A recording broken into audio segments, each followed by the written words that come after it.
Pembacaan Alkitab pagi ini bagi kita, Hakim-Hakim 8 ayat 1-35. Lalu berkatalah orang-orang Efraim kepada Gideon, "Apa macam perbuatanmu ini terhadap kami? Mengapa engkau tidak memanggil kami ketika engkau pergi berperang melawan orang Midian?" Lalu mereka menyesali dia dengan sangat. Jawabnya kepada mereka, "Apa perbuatanku dalam hal ini jika dibandingkan dengan kamu? Bukankah pemetikan susulan oleh suku Efraim lebih baik hasilnya dari panen buah anggur kaum Abiezer? Allah telah menyerahkan kedua raja Midian itu, yakni Oreb dan Zeb, ke dalam tanganku. Apa yang telah dapat kucapai jika dibandingkan dengan kamu?" Setelah ia berkata demikian, maka redalah marah mereka terhadap dia. Ketika Gideon sampai ke Yordan, ketika Gideon sampai ke sungai Yordan, menyeberanglah ia dan ke-300 orang yang bersama-sama dengan dia, meskipun masih lelah, namun mengejar juga. Dan berkatalah ia kepada orang-orang Sukot, "Tolong berikan beberapa roti untuk rakyat yang mengikuti aku ini, sebab mereka telah lelah, dan aku sedang mengejar Zebah dan Salmuna, raja-raja Midian." Tetapi jawab para pemuka di Sukot itu, "Sudahkah Zeba dan Salmuna itu ada dalam tanganmu, sehingga kami harus memberikan roti kepada tentaramu?" Lalu kata Gideon, "Kalau begitu, apabila Tuhan menyerahkan Zeba dan Salmuna ke dalam tanganku, aku akan menggaruk tubuhmu dengan duri padang gurun dan Ona." Maka berjalanlah ia dari sana ke Penuel, dan berkata demikian juga kepada orang-orang Penuel. Tetapi orang-orang ini pun menjawabnya seperti orang-orang Sukot. Lalu berkatalah ia juga kepada orang-orang Penuel, "Apabila aku kembali dengan selamat, maka aku akan merobohkan menara ini." Sementara itu, Zebah dan Salmuna ada di Karkor bersama-sama dengan tentara mereka, kira-kira 15.000 orang banyaknya, yakni semua orang yang masih tinggal hidup dari seluruh tentara orang-orang dari sebelah timur. Banyaknya yang tewas ada 120.000 orang yang bersenjatakan pedang. Gideon maju melalui jalan orang-orang yang diam di dalam kemah di sebelah timur Noban dan Yobe. Ulang.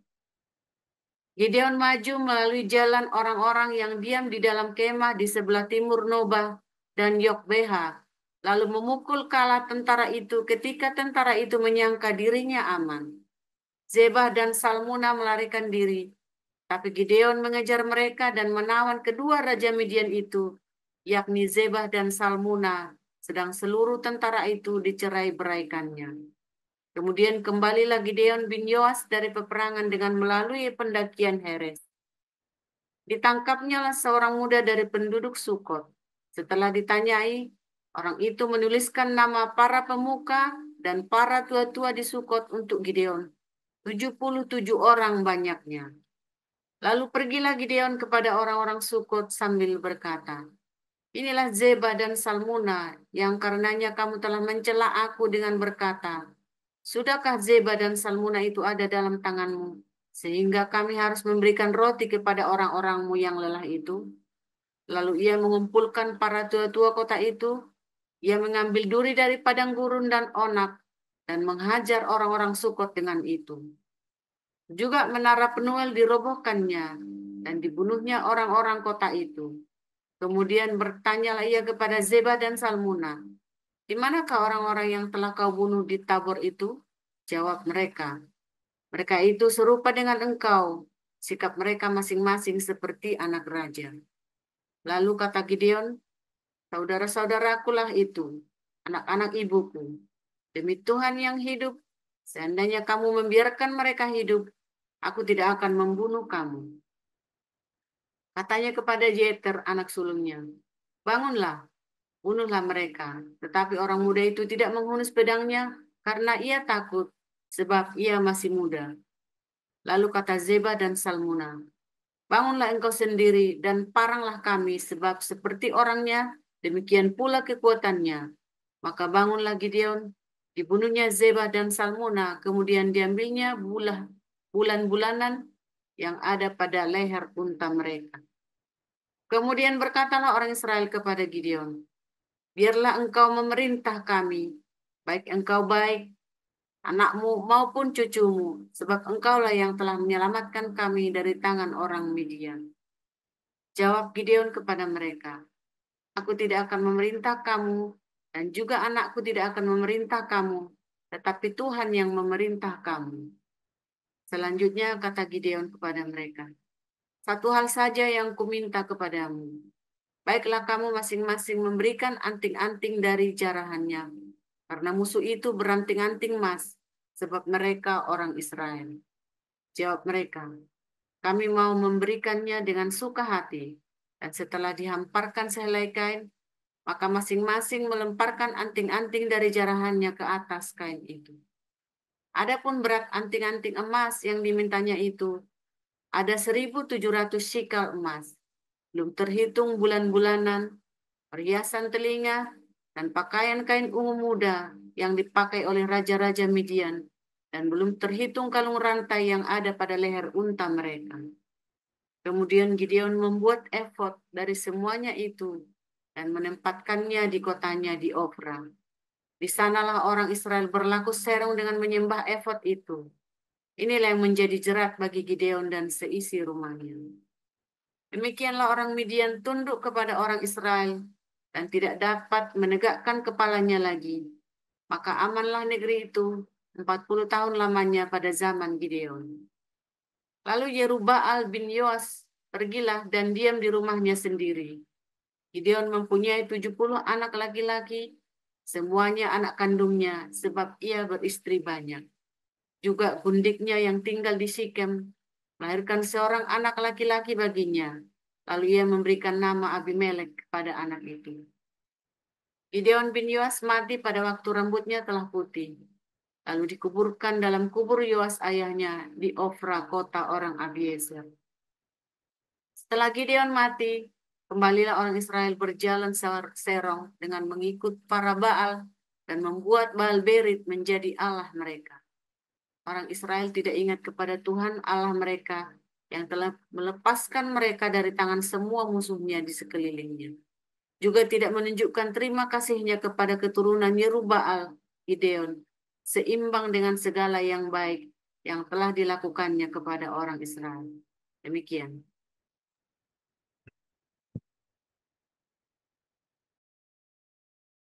2 Korintus 11 ayat 1 sampai berapa Pak Andra? Maaf Pak. Sampai 35 sampai habis pasalnya. Oke, makasih.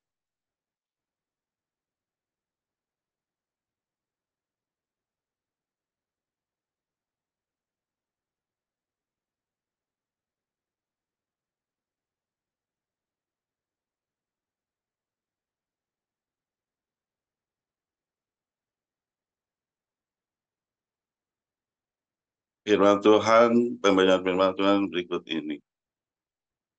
Alangkah baiknya jika kamu sabar terhadap kebodohanku yang kecil itu.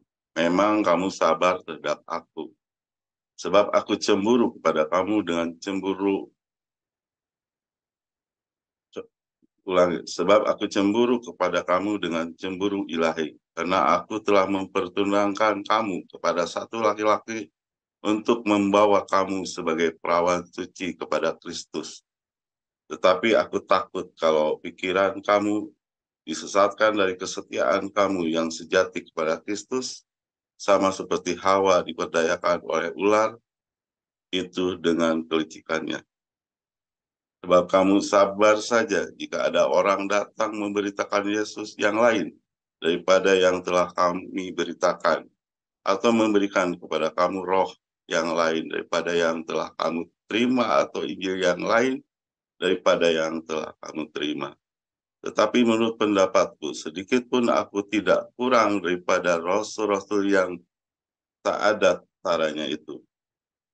Jikalau aku kurang paham dalam hal berkata-kata, tidaklah demikian dalam hal pengetahuan, sebab kami telah menyatakan kepada kamu pada segala waktu dan di dalam segala hal. Apakah aku berbuat salah jika aku merendahkan diri untuk meninggikan kamu? karena aku memberitakan Injil Allah kepada kamu dengan cuma-cuma. Jemaat-jemaat lain telah kurampok dan dengan menerima tunjangan dari mereka, supaya aku dapat melayani kamu.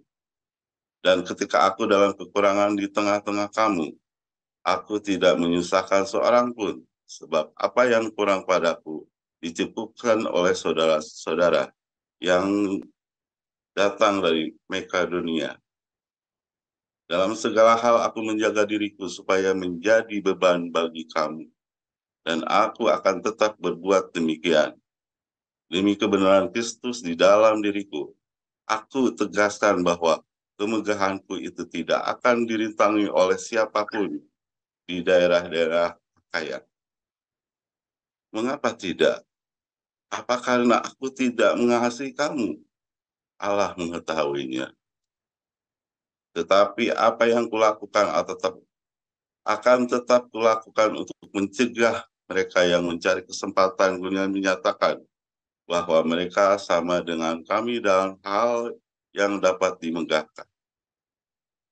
Sebab orang-orang itu adalah rasul-rasul palsu, pekerja-pekerja curang yang menyamar sebagai rasul-rasul Kristus. Hal itu tidak usah mengherankan, sebab iblis pun menyamar sebagai malaikat terang. Jadi bukanlah suatu hal yang ganjil jika pelayannya menyamar sebagai pelayan-pelayan kebenaran.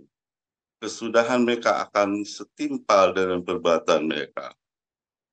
Kuulangi lagi, jangan hendaknya ada orang yang menganggap aku bodoh. Dan jika kamu menganggap demikian, terimalah aku sebagai orang bodoh, supaya aku pun boleh bermegah sedikit. Apa yang aku katakan? Aku mengatakannya bukan sebagai seorang yang berkata menurut firman Tuhan, melainkan sebagai seorang bodoh yang berkeyakinan bahwa ia boleh bermegah.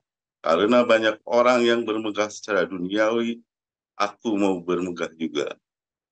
Sebab kamu suka sabar terhadap orang bodoh karena kamu begitu bijaksana.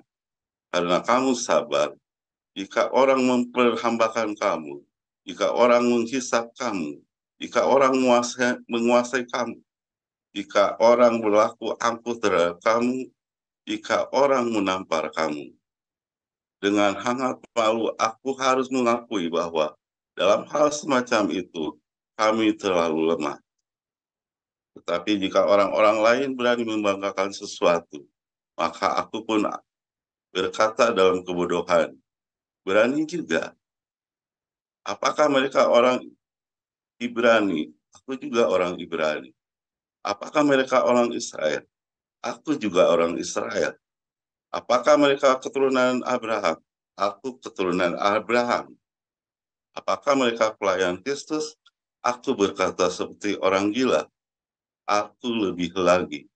Aku lebih banyak berjerih lelah. Lebih sering di dalam penjara. Didera di luar batas. Kerap kali dalam bahaya maut. 5 kali aku disesah orang Yahudi, setiap kali 40 kurang 1 bulan. 3 kali aku didera, 1 kali aku dilempari dengan batu. 3 kali mengalami haram kapal. Sehari semalam aku berkatung-katung di tengah laut. Dalam perjalanan, aku sering diancam bahaya banjir dan bahaya penyamun. Bahaya dari pihak orang-orang Yahudi dan pihak orang-orang bukan Yahudi. Bahaya di kota, bahaya di padang gurun, bahaya di tengah laut, dan bahaya dari pihak saudara-saudara palsu. Aku banyak berjerih lelah dan bekerja berat. Kerap kali aku tidak tidur, aku lapar dan dahaga.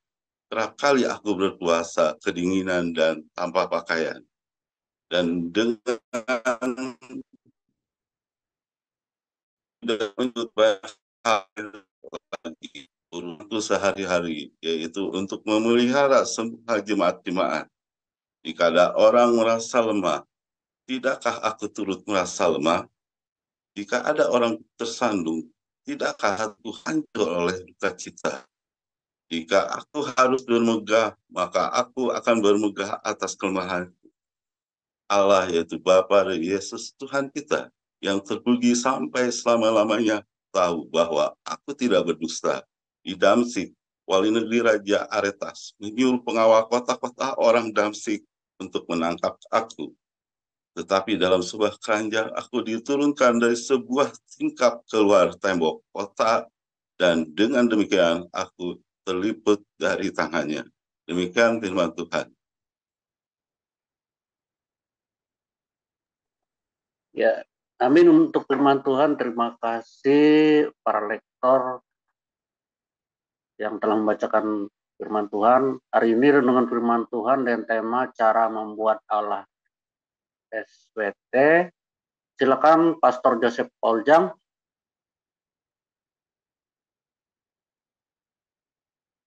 Silakan Pastor Paul. Haleluya, firman Tuhan selalu baru setiap hari. Ketika kita menanti-nantikan Tuhan dengan penuh cinta, tanpa putus asa, saudara ya.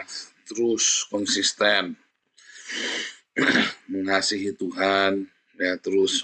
Kalau lagi nunggu-nunggu itu jangan lupa sambil mengasihi sesamamu manusia, saudara. Jangan lupa, makanya jangan lupa berdiakonia. Sambil kamu nunggu-nunggu jawaban Tuhan. Ya, jangan lupa berdiakonia, terus tekun, sabar, saudara ya. Serius, itu nanti kamu akan dapatkan jawaban mantap, pasti mantap, jangan takut. Mungkin kamu ada bikin salah, memang ya. Mungkin kamu memang ada bikin salah dalam perkara-perkaramu itu, dalam pencobaanmu memang kamu mungkin salah. Mungkin kamu memang ada yang nggak benar. Tapi ketika kamu bertobat, tadi kita baru ada bagus ya, saya tadi kasih sharing sedikit penutup tadi ya, di Koinonia kita di Den Haag. Kalau orang ya lagi punya roh pertobatan, itu tuh berkatnya luar biasa urapannya, saudara. Kalau lagi ada punya roh pertobatan. Roh pertobatan itu mengusir semua sial, saudara. Makanya kamu lagi punya pertobatan, kembangkan roh pertobatan itu. Ya, hatimu yang tulus, rendah hati, ya. Saya lagi ada satu yang sedang saya layani ya, saya doakan dia tiap hari. Orang ini punya masalah yang gila, saudara. Masalahnya konyol, tapi waduh, bikin runyam seluruh Belanda, saudara ya. Masalahnya sepele, tadinya cuma sepele, tapi terus jadi runyam. Tapi saya layani, saya bilang, kamu ada terobosan. Orang ini, ya saudara, dia mulai tunjukkan, saudara ya. Tiap datang, ya, dia benar-benar melayani. Ini orang hebat, saudara. Ini orang hebat. Dulunya ini orang hebat, saudara ya. Nah, dia bilang, kamu mau merendah, kalau kamu mau merendah, Tuhan pasti tolong kamu. Dia benar-benar yang merendah, saudara ya. Dia benar-benar merendah.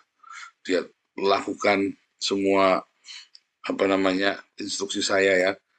Dia bilang, saya sakitnya cuma 2 tahun. Saya yakin orang ini akan dipulihkan, saudara. Tiap hari saya doakan orang ini, saya yakin akan terobosan buat dia, saudara. Saya sudah banyak melihat orang-orang ya yang kalau kamu nurut, saudara ya, merendah, karena berkat datang ke tempat yang rendah, saudara. Dan orang ini pasti akan mengalami terobosan. Kedua, kalau Anda ada orang ya, Koden itu ngomong paling bagus ya, hari apa itu kalau nggak salah itu, ada cari Facebooknya Daniel Alexander ya. Jangan pernah menilai orang, bahasa Belandanya itu beoordeling ya. Jangan kamu menilai orang sembarangan, saudara. Mungkin dia dulu jahat, tapi waktu dia bertobat kan kamu nggak tahu. Jangan-jangan waktu dia bertobat malah kamu yang belum bertobat. Dan orang ini kemudian diberkati Tuhan, padahal orang dosanya banyak, sementara kamu dosanya dikit, tapi orang itu yang diberkati Tuhan, karena dia bertobat, saudara. Ya, jadi hati-hati, saudara ya. 2 hal itu kamu ingat-ingat. Ini adalah hukum universal, bukan hukum agama. Hukum agama nggak begitu, saudara. Hukum agama beda. Ini adalah hukum universal, hukum alam semesta ini. Ya, the law of universe. The universal law of universe. Bagus kan? Universal law of universe. hukum yang secara umum yang ada di alam semesta ini.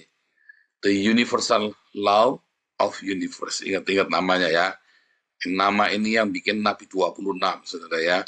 Universal law of universe. Hukum ya, hukum yang universal di alam semesta ini. Ya. Satu, berkat itu mencari tempat yang rendah, saudara. Ya.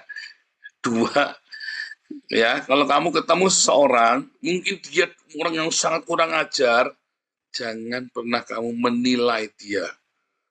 Ya, kita tidak tahu kalau dia sudah bertobat, malah kamu yang belum. Hati-hati, saudara ya. Jangan-jangan dia sudah bertobat, jadi sekalipun dia dosanya banyak, kamu dosanya dikit, malah dia diberkati Tuhan, saudara. Oh, malah ketiban sial. Ya, makanya hati-hati, saudara. Ini adalah universal law of universe. Kamu mau agama apapun, mau ceritanya budaya apapun, tradisi apapun, berkat itu selalu cari ke tempat yang rendah. Mau kamu ateis, mau kamu agnostik, Kristen progresif, Kristen abal-abal, Islam radikal, Islam teroris, Islam modern Nusantara, Buddha, Hindu, apapun namanya, saudara ya. Berkat itu selalu mencari orang-orang yang rendah hati. Ya. Kedua, jangan pernah kamu menilai orang. Tak di stereotip selamanya begitu. Belum tentu, saudara. Belum tentu. Orang itu ada tobatnya, dan kita tidak tahu kapan tobatnya dia. Saya sendiri kan sudah tobat. Lalu orang-orang yang dulu saya sakiti gimana, saudara? Masih misu. Tapi saya diberkati lebih dari dia, kan dia nggak bisa apa-apa. Kecuali dia sama-sama dia mencari Tuhan. Tapi Anda ingat anak bungsu dengan anak sulung. Si anak sulung ini nggak dapat apa-apa. Lukas 15 ya. Anak bungsu ini mendapatkan berkat yang luar biasa. Dapat cincin baru, dapat jubah baru, sandal baru. Ya kan?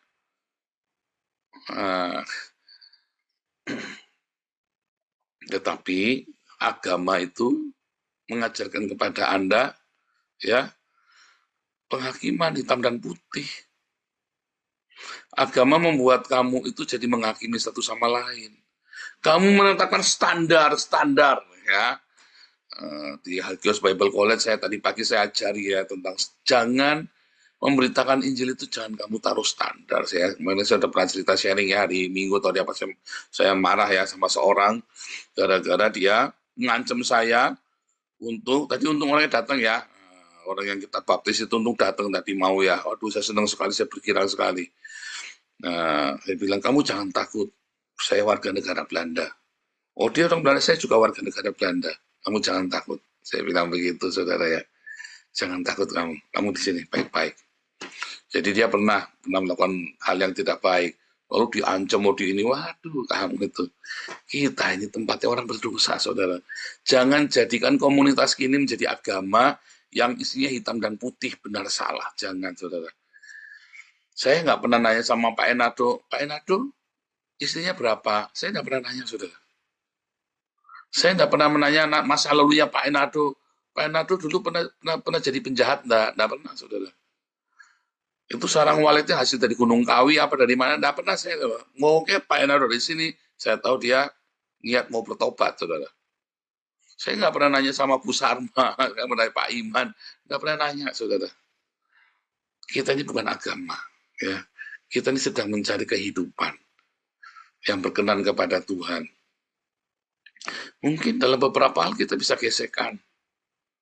Tapi ya, yang paling penting kita selalu kembali ingat, oh ya, aku mau mempraktekkan cinta.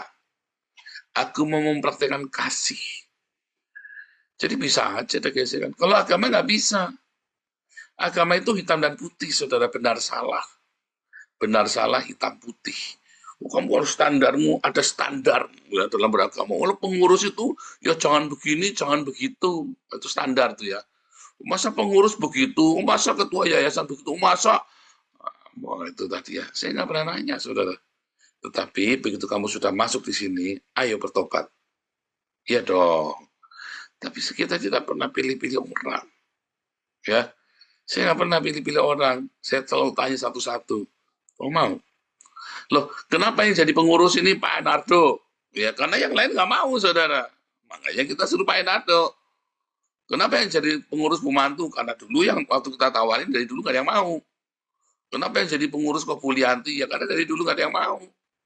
Kenapa yang jadi pengurus Damar Kasih itu Pak Thomas Tejo? Ya karena nggak ada yang mau. Itu loh, saudara. Ya, karena kan Anda deket-deket dengan saya, tampil dengan saya begini kan bukan perkara cekerenes, saudara. Ya kan? Kalau agama itu ceritanya hitam dan putih.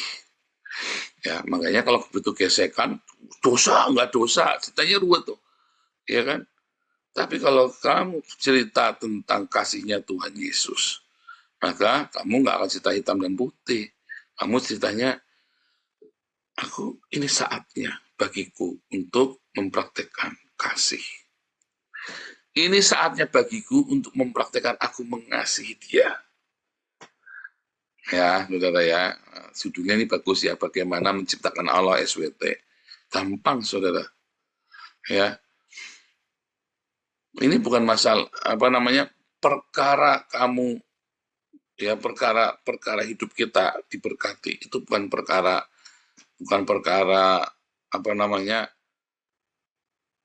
siapa alamu segala macam, enggak, saudara. Wah, ateis, agnostik, agama apapun kamu bisa diberkati. Serius.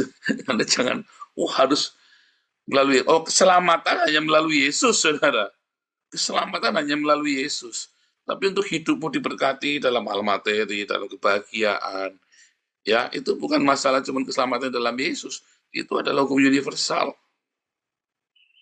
Ya, jadi jangan mengklaim bahwa yang paling yang lain nggak ada, nggak bisa. Kalau keselamatan, karena standar cintanya kan harus standar cintanya Tuhan Yesus.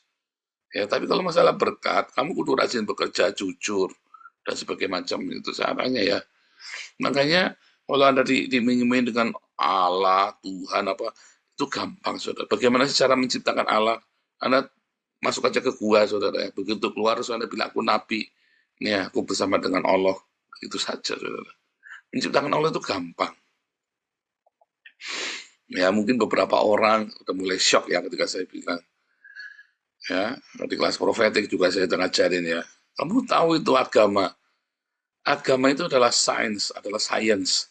Kalau kamu kembali kepada agama, kalau kamu dapat bercokol dengan agama, di mana agama itu lahir dan bertumbuh, maka kamu kembali ke zaman itu. Kalau kamu adalah agamanya Viking itu ya, Thor, ya kamu ke zamannya mereka itu. Cerita tentang Thor, senang klinik-klinik yang begitu, yang Thor pegang palu gede, palu gada segala macam. Tentang Zeus, tentang siapa lagi ya, tentang Odin, ya itu tadi dongeng-dongeng yang begitu.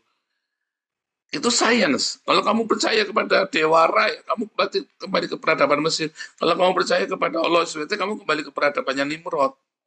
Bukan Muhammad, mundur kamu, saudara, kepada yang Nimrod. Karena Nimrod itu menyembah Allah, monoteisme, tauhid. Tauhid ya.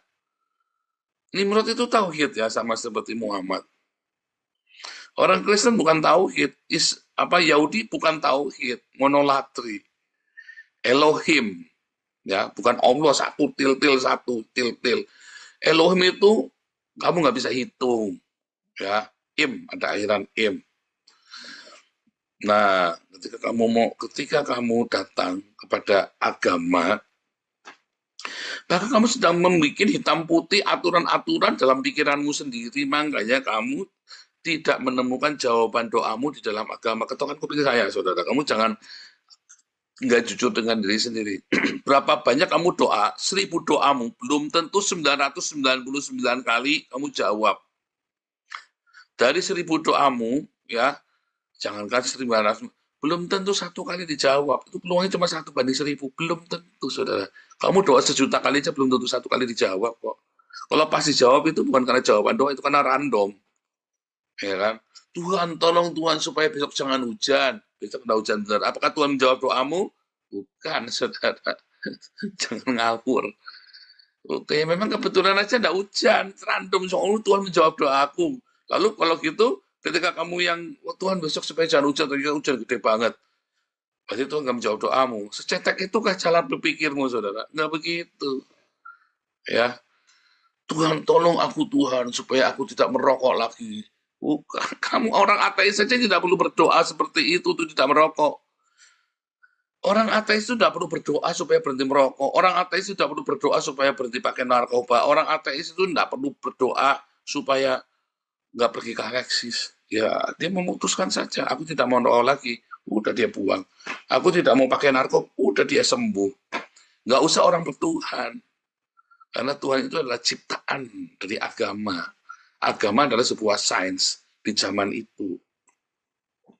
Jadi kalau ilmu pengetahuan yang lain berkembang, maka ilmu pengetahuan di dalam agama nggak berkembang.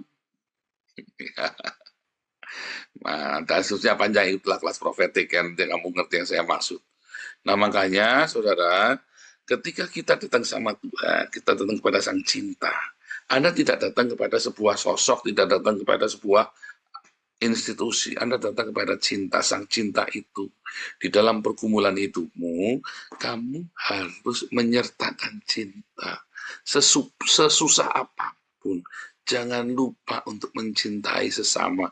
Sepahit apapun pergumulan hidupmu, jangan lupa untuk mencintai sesama. Karena begitu kamu mencintai sesamamu, Tuhan hadir di situ. Ya, apalagi cintamu atas nama Tuhan Yesus Kristus. Tidak mungkin meleset cintanya Yesus yang berkorban bagi umat manusia. Ya, tapi kalau kamu beragama, ya akhirnya hidupmu, bahkan Kristen pun bisa jadi agama, sudah hati-hati, sudah. Sekarang kan gereja-gereja, banyak dijadikan agama apologet, sini benar salah. Kamu tidak capek ya hidup benar salah, sampai tak omong ya, kamu tidak capek ya hidupnya benar salah ya. Iya kan? Ya, kita lagi mau bikin pengertian, kita akan bukakan satu-satu pengertian. Tiap hari Anda ikutin Embun Pagi, kita bukakan. Juga di kelas-kelasnya di HBC, kita bongkar semua kebekuan penafsiran. Kita masuk dalam aplikasi kita hidup sehari-hari. Pak, kalau kita nggak usah doa Pak untuk kita, nggak usah. Nggak usah doa untuk berhenti merokok segala macam. Putuskan kamu mau berhenti merokok. Coba deh, jangan. Orang ateis itu lebih realistis, saudara ya. Begitu dia mau berhenti merokok, ya berhenti. Saya mau cari kerja, ya dapat kerjaan. Kenapa orang yang berdoa malah nggak dapat? Yang kamu cuma berdoa, nggak bertindak. Kalau orang mau cari kerjaan itu nggak banyak doa, tapi dia langsung cari kerja. Karena doa itu adalah kehidupannya, nafasnya dia. Itu doa, saudara. Anda batin itu doa itu bukan. Ya, jadi jangan menciptakan, kamu jangan menciptakan ritualmu, seakan-akan ritualmu itu yang akan menjawab segala permasalahanmu. Kamu nanti benar-benar menciptakan ritualmu sendiri, kamu merasa kalau kamu sudah genap ritualnya, masalahmu makan selesai. Oh, saya pernah, saudara. Kamu pikir masalahmu selesai? Enggak, saya menciptakan ritual saya puasa 7 hari, ya 7 malam. 7 hari, 7 malam saya puasa. Ya, saya menciptakan, oh, ini kalau ini tuh saya, bacaan Alkitabnya sekian. Enggak, saudara, hati-hati, saudara. Itu ada sebuah ritual. Jangan kau ciptakan Allahmu, saudara. Tapi Sang Cinta itu adalah Allah. Ya. Jadi kalau ketika kamu mencintai, maka Allah ada di situ. Nah, bagaimana dengan ritual dan simbol-simbol itu hanyalah sebuah aksesoris untuk kamu bisa menjelaskan tentang cinta. Makanya paling aman, paling benar, kamu mendengar firman Tuhan langsung dilakukan. Sehingga cintamu akan semakin membara, semakin meluap dalam hidupmu, saudara. Begitu rumusnya, ya. Jadi kamu jangan ciptakan Tuhanmu deh, kalau usah menciptakan Tuhan.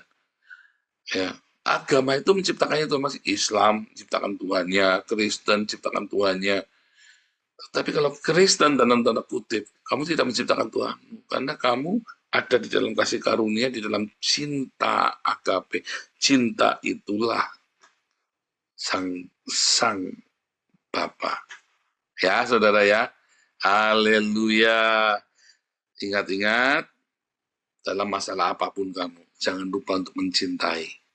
Ya, seberat apapun masalahmu, jangan lupa mencintai.